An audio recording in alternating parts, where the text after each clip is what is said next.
Welcome inside the winter wonderland known as Gillette Stadium. I'm Mike Petraglia, joined as always by Patriots expert columnist for WEEI.com, Christopher Price. All right, Chris, I don't know about you, but this is a matchup I've really been looking forward to ever since Saturday night's game in Pittsburgh ended at Heinz Field. The Baltimore Ravens take care of Ben Roethlisberger and the Steelers, and they advance as the number 6 seed in the AFC playoffs to take on your New England Patriots. And the Patriots finished 12-4, but I think everybody who looks at this game thinks that the Ravens are the one team in the AFC, even beyond Peyton Manning and the Broncos, that could give the Patriots the most trouble. In a nutshell, why? I think it's an intriguing matchup. I think there's a lot of storylines that are worth examining for this game. I think when you consider the fact that the Ravens have come in here on a fairly consistent basis, as consistent as anyone else in the league, and posted some victories here, posted some really hard-earned victories here. I think that comes into play. I think when you talk about this rivalry, though, the players have changed. You know, guys have come and gone on both sides, but the fundamental similarities between these two teams still exist. The Ravens still believe in playing smart, fast, aggressive football. The Patriots still believe in being more of a game-playing, game-to-game team. And I think that's going to be on display here. I think when you talk about this rivalry, though, again, those are the things that really come to mind. The Ravens always do what they do. Bill talked about it this morning. Right. You know, there's a consistency there, and I think that's one of the reasons why this has been one of the most underrated rivalries we've seen in the AFC over the last few years. There's a word that comes up that Bill Belichick likes to use. I know you like to use it, and I think it's appropriate with the Ravens.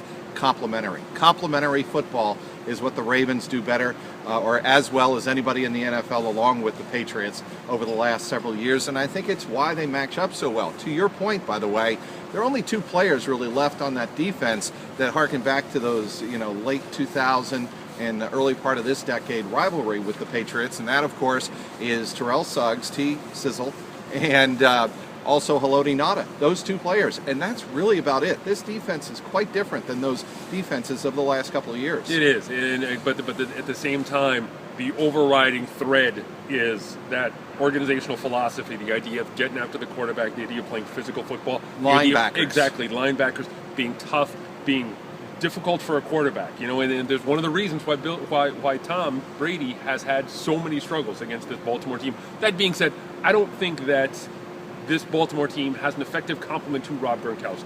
And I know we're going to get into more of the X's and O's as we go along here, but I think that when you look at this breakdown, and I think you bring up a really good point, the idea of good complementary football, when the Ravens have been beaten by a good passing attack, even a middle-of-the-road passing attack, it's been because they have not played good complementary football. They have a very good front 4. They have a very good front 7. That back end, that secondary, there's some vulnerabilities there that I think the Patriots are going to be able to exploit. I thought Ladarius Webb did a respectable job, and that's allowing, I think it was 117 yards to Antonio Brown, the NFL's leading receiver this year.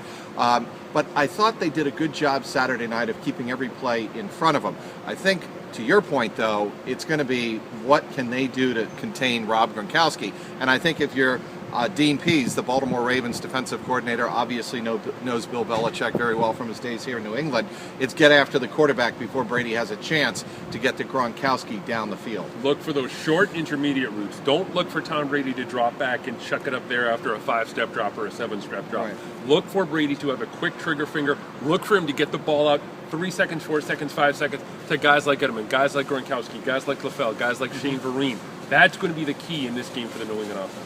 Okay, had a chance to ask Bill Belichick about what the Ravens do so well and what Dean Pease does, and whether or not there's any advantages either way, whether, knowing Pease from his days here in New England or Pease knowing Belichick. Do you think it's a wash? I think it's a little bit of a wash. I think you brought up a really good point before we came on the air here, the idea that these guys know each other so well. It's not like they're going to all of a sudden draw up trick plays or something that's completely back in the division, like Bill said at exactly. the start of the press conference. Yeah, I mean, these are 2 teams. They're not divisional teams, but it's a little bit like the Patriots and the Colts a long time ago, where these 2 teams seem to end up playing each other every single year, whether it's in the regular season or the postseason.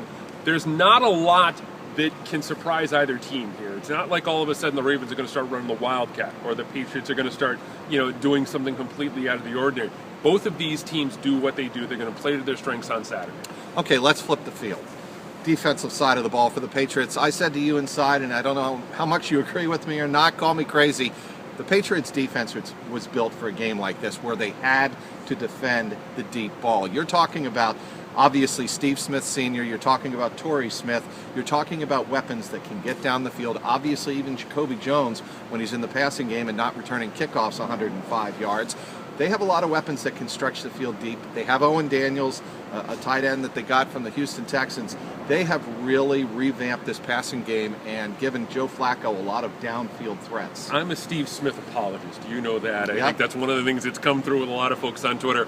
Steve Smith is an absolutely gutsy wide receiver. Mm-hmm. I think he's going to be the kind of guy who's going to get those tough yards in the middle, over the middle, those short, those intermediate stuff. He's going to be able to turn them into 10, 15, 20-yard gains in a perfect world if you're the Ravens. Torrey Smith is a completely different animal, and I say that because he is really a tremendous deep threat, but he's also a really smart receiver, too. Torrey Smith is the best receiver in the league when it comes to drawing pass interference penalties. This year, according to Football Outsiders, he drew 11 pass interference penalties. The second-place guy, Jordy Nelson, only drew 6.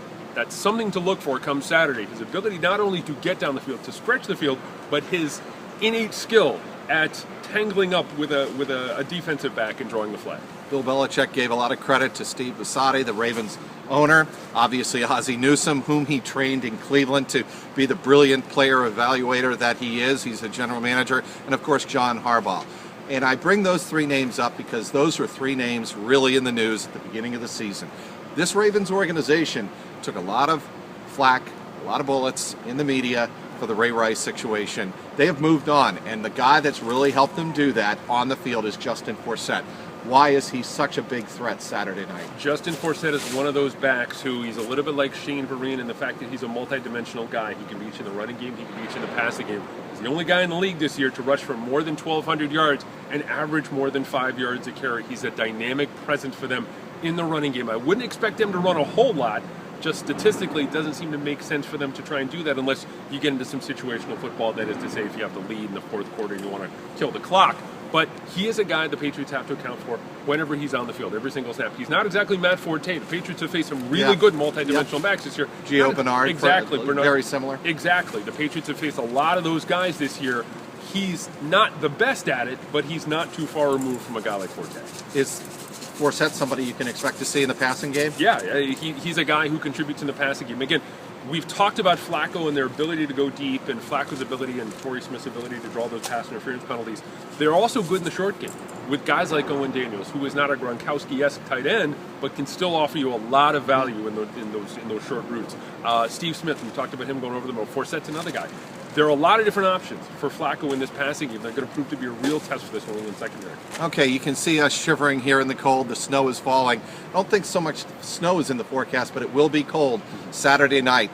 How do you think the elements impact this game one way or another? Does it favor New England? I don't think it favors anyone one way or another. I think you're talking about two teams that are relatively tested when it comes to cold weather. You're not talking about a Baltimore team that's a dome team or whatever. Right. So I don't think they're going to play a huge role. I think the one thing to look for is if it doesn't get messy, if it doesn't get nasty, I think the Patriots might be inclined to do a little no huddle, do a little up tempo, look to push the pace a little bit. Historically speaking, they've really liked to go no huddle. They really like to push the tempo against Baltimore, and it's going to be interesting to see if they try and do that again Saturday night. All right, let's get to brass tacks. Who do you like and why? I think New England ends up winning this thing 28-17. I think the fact that Baltimore really doesn't have a counterpoint to Rob Gronkowski. I also think, too, you look at the work that the Patriots defense has done over the second half, in the second half of the season. I don't know if Baltimore's going to be able to match up with them. Again, I'm going to take New England 28-17.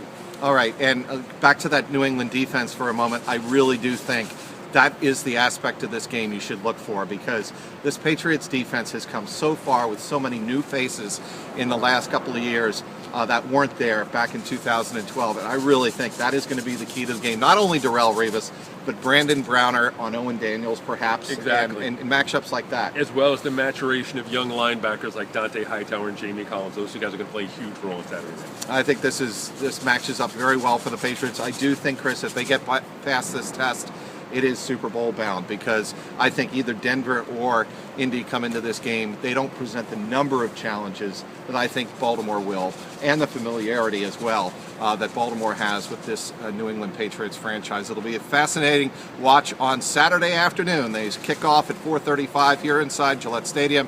Yours truly, Christopher Price, of course, and Ryan Hannibal, all on site with the WEEI team in tow.